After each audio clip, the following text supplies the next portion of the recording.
হয়, বাপতিসাহোন ভোগালী বিহুৰ পৰম্পৰা ৰক্ষা কৰি পুৱা ভাগতে মেজি প্ৰজ্বলন কৰা হৈছে। বৰ্তমান মই ডিব্ৰুগড় হাতীমৰা গাঁৱত উপস্থিত আছোঁ আৰু ইয়াতো পুৱা সূৰ্যোদয় হোৱাৰ লগে লগে ইয়াতে মেজি অগ্নিসংযোগ কৰা হৈছে আৰু এইদৰে এতিয়া পৰম্পৰা ৰক্ষা কৰি মাঘ বিহু পালন কৰা হৈছে। বৰ্তমান সময়ত যিহেতু মই হাতীমৰা গাঁৱত উপস্থিত আছোঁ আৰু এইখন গাঁৱৰ লোকসকলে একত্ৰিত হৈ তেওঁলোকে এইদৰে মেজিৰ আগত তেওঁলোকে সেৱা সৎকাৰ কৰি আশীৰ্বাদ লৈ এইদৰে এতিয়া মেজি প্ৰজ্বলন কৰিছে আৰু নিশা ভাগত তেওঁলোকে গাঁওখন একত্ৰিত হৈ একেলগে ভোজ ভাত খাইছিল।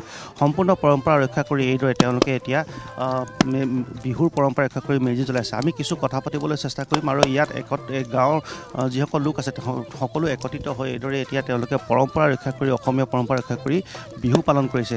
আমি কিছু কথা পাতিবলৈ চেষ্টা কৰিম কাৰণ বয়োজ্যেষ্ঠসকল আছে, তাৰ লগতে আমি দেখিছোঁ যে শিশুসকলো আছে, ডেকা বুঢ়া একেলগে সকলোৱে লগ হৈ যিহেতু তেওঁলোকে নিশা ভাগত ভোজ ভাত খাইছিল আৰু পুৱা ভাগত এতিয়া সূৰ্যোদয় হোৱাৰ পিছতে তেওঁলোকে এতিয়া এইদৰে মেজিত অগ্নিসংযোগ কৰি যি বিহু তেওঁলোকে ভোগালী বিহু পালন কৰিছে। আমি কিছু কথা পাতি যাবলৈও চেষ্টা কৰিম। যিহেতু মেজি জ্বলোৱা হ'ল আমাৰ পৰম্পৰা ৰক্ষা কৰি একেলগে গাঁওখন একত্ৰিত হৈ ৰাতি ভোজ ভাতো খোৱা হৈছিল।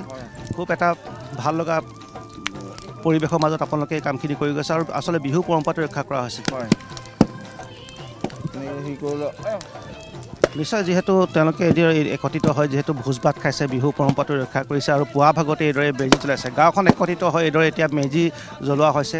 পৰম্পৰা অসমীয়া যিটো পৰম্পৰা ৰক্ষা কৰা হৈছে। কি কয়? আমিতো পৰম্পৰা আমাৰ পূৰ্ব আমাৰ জন্মৰ পৰাইতো পাই আহিছোঁ দেই। এখন গাঁৱতে জন্ম, গতিকে আমাৰ ইয়াত মানে আমি এই পৰম্পৰা যিটো আগতে যেনেকৈ পাতিছিলোঁ অলপ তাণ্ডৱ ঘটিছে এতিয়া, কাৰণ সময় তাণ্ডৱৰ লগতে আমাৰ এইটো অলপ হেৰি হৈছে। গতিকে তথাপিও আমি কিন্তু এৰি দিয়া নাই। আমাৰ যিটো বাপতি সাহোন বুলি কয় বিহুটো, সেইটো কিন্তু আমি সদায় আমি থকালৈকে আমাৰ এতিয়া যি প্ৰজন্মলৈ আহিছে তেওঁলোকক উৎসাহ দি ভাল লাগিছে, কাৰণ তেওঁলোকে অশেষ কষ্ট কৰিছে আৰু ধুনীয়াকৈ ভেলাঘৰ বনাইছে। তামোল খাইছে দেই, বেয়া নাপাব। গতিকে আজি মানে সেইকাৰণে ভাল পাইছোঁ।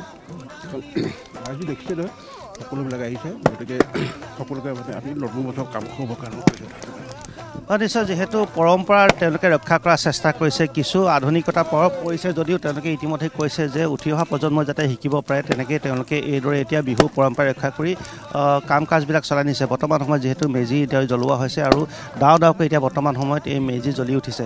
তাৰ লগতে নিশা ভাগতো এটা ভোজ ভাত খোৱা হৈছিল আৰু মই কাষতে এটা দৃশ্য দেখুৱাবলৈ চেষ্টা কৰিছোঁ। এটা ভেলাঘৰ, যিহেতু তেওঁলোকে এটা ভেলাঘৰ নিৰ্মাণ কৰিছিল আৰু ভেলাঘৰটো নাৱৰ আকৃতি দিয়াৰ চেষ্টা কৰিছিল। এখন নাৱৰ আকৃতি দি তেওঁলোকে এইদৰে ভেলাঘৰ নিৰ্মাণ কৰিছিল আৰু এইদৰে এতিয়া যিহেতু তেওঁলোকে গাঁওখন একত্ৰিত হৈ যি ভোগালী বিহু পালন কৰিছে খুব এটা সুন্দৰ পৰিৱেশৰ মাজত, কাৰণ এখন মুকলি পথাৰ, তাৰ মাজত এইদৰে তেওঁলোকে এতিয়া ভেলাঘৰ সাজিছে বা তেওঁলোকে এতিয়া মেজি জ্বলাইছে আৰু যি অসমীয়া পৰম্পৰা তেওঁলোকে ৰক্ষা কৰাৰ চেষ্টা কৰিছে। আৰু এইদৰে যিহেতু আমি পুৱা ভাগত দেখিছিলোঁ যে আহি বয়োজ্যেষ্ঠসকলে মেজিৰ আগত সেৱা লৈছিল। তাৰপিছত এইদৰে এতিয়া যিহেতু মেজি প্ৰজ্বলন কৰা হৈছে আৰু যাতে উঠি অহা প্ৰজন্মই এই পৰম্পৰাবোৰ শিকিব পাৰে, জানিব পাৰে, আগবঢ়াই লৈ যাব পাৰে, তাৰে এটা তেওঁলোকে প্ৰচেষ্টা ৰাখিছিল। আমি আৰু কিছু কথা পাতিবলৈ চেষ্টা কৰিম। বিশেষকৈ উঠি অহা যিসকল কণ কণ শিশু, তেওঁলোকে যিহেতু আহি ইয়াত মেজিৰ আগত সেৱা লৈছেহি, তেওঁলোকে এতিয়া এই পৰম্পৰাসমূহ দেখিছে, শিকিছে, তেওঁলোকে জানিছে আৰু আগবঢ়াই নিব। তেওঁলোকে যিহেতু আগবঢ়াই নিব, আমি কিছু কথা পাতিবলৈও চেষ্টা কৰিম আৰু ইয়াৰ পৰিৱেশটো দেখুৱাই যাবলৈ চেষ্টা কৰিছোঁ, কাৰণ পুৱা ভাগৰ এতিয়া সূৰ্যোদয় হোৱাৰ পিছত এইদৰে যিহেতু মেজি প্ৰজ্বলন কৰিছে। আমি ইয়াত মহিলাসকলৰ লগতো কথা পাতিবলৈ চেষ্টা কৰিম। বিহুৰ আয়োজন ঘৰত কেনেকুৱা হৈছে এবাৰ? পিঠা চিৰা এইবিলাক, আকৌ তিলৰ লাড়ু, নাৰিকল লাড়ু এইবিলাক আজিৰ পৰা, কাঠ আলু, মিঠা আলু, সেইখিনি আজিৰ পৰা হেৰি কৰিম আৰু এতিয়া ইয়াত মেজি জ্বলাইছে। শলিতা দিয়া হয়নে আপোনালোকক? শলিতা দিয়া হয়। আমাৰ মৃতকক দিওঁ বাৰী চুকত। বাৰী চুকত দিওঁ। সাজ লাগে, গাহৰি, মাছ এইবিলাক সকলো লাগে মৃতকক দিবলৈ। থাকে হেৰি চাকি নিদিওঁ আজি।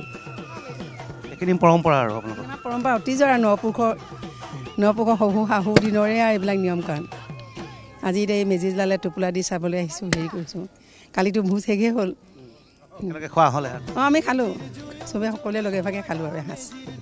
নিশ্চয়, গাঁওখন একত্ৰিত হৈ লগে ভাগে তেওঁলোকে এসাঁজ কালি খালে আৰু আজি পুৱা ভাগত এইদৰে এতিয়া সকলো একত্ৰিত হৈ তেওঁলোকে পৰম্পৰা ৰক্ষা কৰি যিহেতু মেজি জ্বলাইছে। তাৰ লগতে মই দেখুৱাইছোঁ এইদৰে এতিয়া আলু, কচু আদি অনা হৈছে, যিহেতু মাঘ বিহুত এই সামগ্ৰীসমূহ যিহেতু খোৱা হয়। মাহ কৰাই দেখিছোঁ। খাম বাৰু। আপোনালোকৰ বিহু ঘৰত কেনেকুৱা আয়োজন? বিহুত আজি আৰু এই মাহ কৰাই আৰু মিঠা আলু আৰু কাঠ আলু এইবিলাকে আজি প্ৰথম দিওঁ। আৰু তিল পিঠা, এই তিল পিঠা এইটো বস্তু বেছিকৈ লাগে আৰু মাহ কৰাইটো যে, এইটোৱে প্ৰথম আমি দিওঁ মেজি জ্বলোৱাত। সেইটো হয় মাহ কৰাৰ কথা কৈছে ইতিমধ্যে মেজিত যিহেতু মাহ কৰাই দিয়ে আমি সকলোৱে গম পাওঁ তাৰ লগতে মাহ কৰাই তিল এইকেইটা বস্তু লাগে আৰু তাত দিবলৈ এইকেইটা লাগিবই আৰু বিহুৰ হয় যিহেতু ইতিমধ্যে কৈছে মিঠা আলু কাঠ আলু মাহ কৰাই তিল এইখিনি সামগ্ৰী ইতিমধ্যে মেজিত দিবলৈ লাগে বুলি ইতিমধ্যে কৈছে সেই সামগ্ৰীসমূহ লৈ আনিছে আৰু সকলোৱে একত্ৰিত হয় যিহেতু তেওঁলোকে যিহেতু ইতিমধ্যে পৰম্পৰা ৰক্ষা কৰি মেজি জ্বলাইছে আমি শিশু আছে কণকণে শিশুৰ লগত কথা পাতিবলৈ চেষ্টা কৰিম কালি কি খালা ভাত খালোঁ ভাত খালা আজি তুমি আলু খালা নাই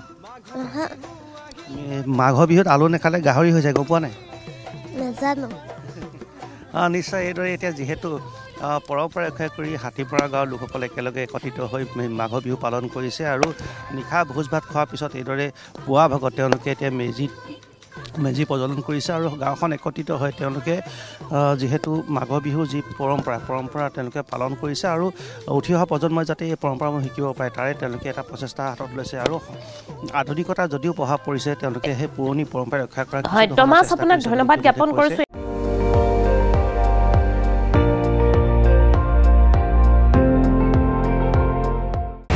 আপুনি চাই আছে ND24 সৰ্বশ্ৰেষ্ঠ নহয় সৰ্বোত্তমৰ দৌৰ